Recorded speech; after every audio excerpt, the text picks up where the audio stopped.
When the cannons of the Great War thundered across Europe, when trenches scarred the earth and empires teetered on the edge of collapse, the Polish soldier stood upon a battlefield that was not yet his own. Poland, carved apart by foreign powers, existed only in memory, in whispers, in the hearts of those who refused to forget.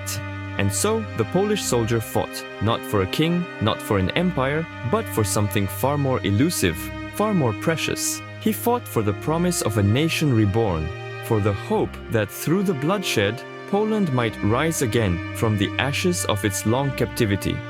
Yet the tragedy of the Polish soldier in the First World War was that he was scattered across enemy lines, divided as his homeland had been forced to march beneath banners not his own. In the armies of Germany, Austria-Hungary and Russia, Poles found themselves pressed into service, forced to fight their own countrymen on the killing fields of Galicia, the Masurian lakes, and the Carpathian passes. It was a cruel paradox to be ordered to spill the blood of one's kin, to be a pawn in the games of empires that had stolen Poland's sovereignty. And yet, even in this tragedy, the Polish spirit was unbroken. Among those who refused to fight for foreign masters, a new force emerged, a vision of Poland's future forged in the crucible of war. Józef Piłsudski, a man whose name would one day become legend, understood that the war was not just a clash of empires, but an opportunity, a moment in history where Poland could reassert itself. And so, under his command, the Polish legions were born. Their uniforms bore the insignia of Austria-Hungary, but their hearts, their souls, were bound to Poland alone. They marched not as subjects, but as free men, believing that every battle fought, every victory won, would carve a path toward independence. The legions fought with a ferocity that stunned the world, from the marshes of Volhynia to the peaks of the Carpathians. At Rokitna, Polish Uhlans launched a suicidal cavalry charge against entrenched Russian forces, a blaze of gallantry that recalled the hussars of old. At Kostyuszynówka, vastly outnumbered, they held back the Russian onslaught in a desperate stand, a testament to their iron resolve. But their greatest battle was not one fought with bayonets and bullets. It was the battle for recognition, for the right to stand not as servants of empire, but as the vanguard of a free Poland. Yet not all Poles could rally to Piłsudski's standard. In the Russian-controlled East, another vision of Poland's rebirth took shape.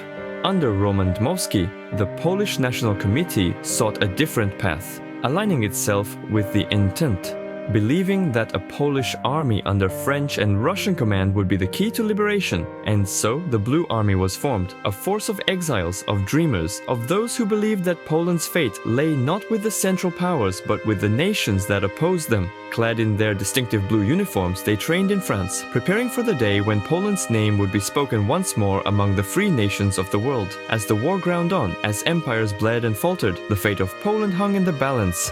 Piłsudski, ever the strategist, saw the shifting tides and refused to be a mere instrument of Austria-Hungary's ambitions. When the Central Powers declared Poland's nominal independence in 1916, he saw it for the empty gesture it was, a desperate ploy to muster Polish support without true sovereignty. In 1917, when he refused to swear allegiance to the German Kaiser, he was imprisoned in Magdeburg, but his defiance only strengthened his legend. And then, in the twilight of the war, the great empires that had once divided Poland collapsed upon themselves. Russia was consumed by revolution, Austria-Hungary crumbled, Germany teetered on the brink of defeat.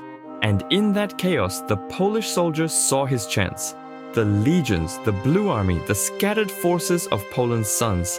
At last, they converged upon a single cause. When Piłsudski was released from his prison in November 1918, he returned to Warsaw not as a prisoner, but as the leader of a resurrected nation. The Polish soldier of the First World War had fought in many uniforms, under many banners, but always with one dream in his heart. And in the end, though he had been divided by foreign chains, he was united in victory. Poland had returned, not as a vassal, not as a subject, but as a sovereign state, its independence carved from the ruins of empires. The war had been fought on 1,000 battlefields, but for the Polish soldier, the greatest victory was not in conquest or glory. It was in the rebirth of his homeland, in the knowledge that, after 123 years of darkness, Poland had risen again. Dziękuję. Like and subscribe, or I will declare war on your residence.